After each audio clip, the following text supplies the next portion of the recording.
Good afternoon. Today is Tuesday, March 2nd, 2021. I'm Joel Ball, the local president. I've got a lot of things to talk about today. That's why I've got a lot of papers here.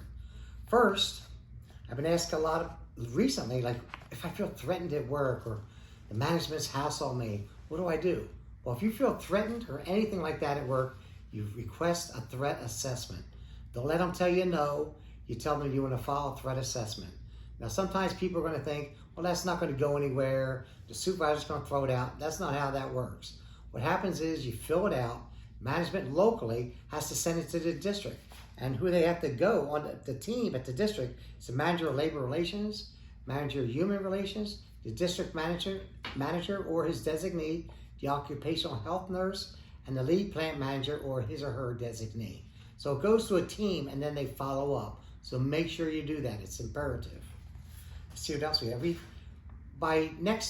Within the next 2 weeks, we'll have been up to 375 conversions. That's between PSEs to career or PTFs to full-time or PSEs to career, but to full-time.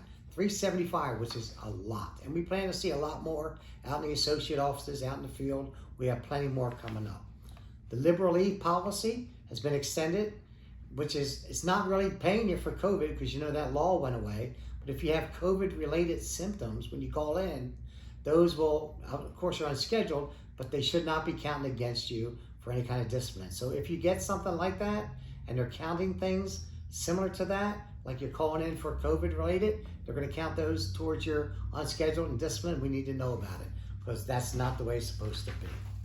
Let's see, there'll be 39 conversions within the next, by the 13th of this month, will be 39, 24 23 in Seminole, and 14 in Orlando. We have 6 or 7 outside of that in our other installations. So that's great news. We're really looking forward to all that. Discipline is still on the rise. We have 4 removals as we speak. 4 removals. Hard to believe, one of the biggest charges is AWOL, absent without leave. You'd be shocked at how many people don't even call in. They've decided, you know what, I'm not coming to work. I'm not going to call anybody. You have to call in. Otherwise, we have an uphill battle trying to defend you. All you have to do is just call the ERMS number and request unscheduled leave, I guess, or emergency leave, whatever you do, but you have to call in.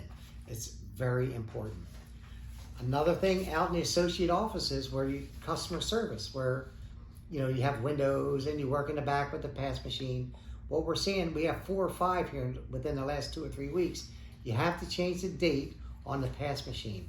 We're seeing a lot of that coming up. So if you're not familiar with what that means exactly or how exactly to do it, make sure you ask your supervisor. You can even tell a steward, but make sure you talk to your supervisor and get some direction about exactly how to do that. Because when you forget, that delays things and then all of a sudden you have all kinds of drama. So, and we're getting letters of warning and investigative interviews for that. So keep on top of that. Motor vehicle and VMF, still some problems. Not as much in MVS right now, but the vehicle maintenance facility where they fix the old vehicles, we're having problems there. Management continues to contract out our work. We continue to file grievances on that. We believe in preserving all our work, regardless of craft, clerk, maintenance, vehicle maintenance, MVS. We want to make sure we protect all our work and get what's deserving of us, of our crafts. We need that. Maintenance department, boat plants, fairly quiet, but we're challenging the constant reversions. That's what we're seeing a lot of in the Orlando PNDC. It seems like every time you turn around, someone busy out of a job or uses their PAR and moves, they're trying to do away with the job and they're saying they're overstaffed.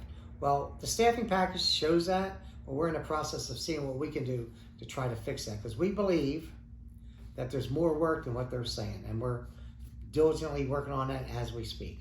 Most of our associate offices, like the level 18 through 24, kind of quiet. Don't know why, but kind of quiet without any discipline, which is good. We're not hearing about a lot of things on overtime or annual leave or anything like that, so we're doing okay.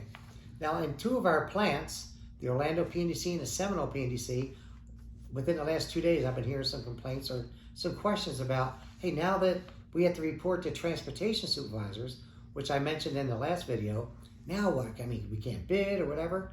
You are still clerks. Expediters, or some places call them TMEs.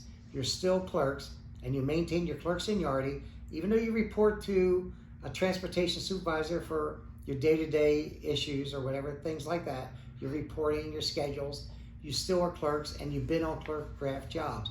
You can bid anywhere in your installation to clerk jobs and you keep your seniority. So don't let anyone try to tell you don't. You're not transportation, you're not MVS, you're not vehicle maintenance, you are a clerk. So remember that. If that comes up, we need to know.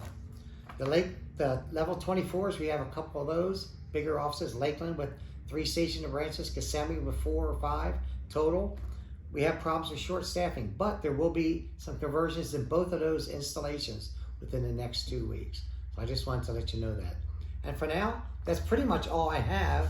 So I want to thank you for being members of the Central Florida Area Local and proud members of the American Postal Workers Union. Thank you.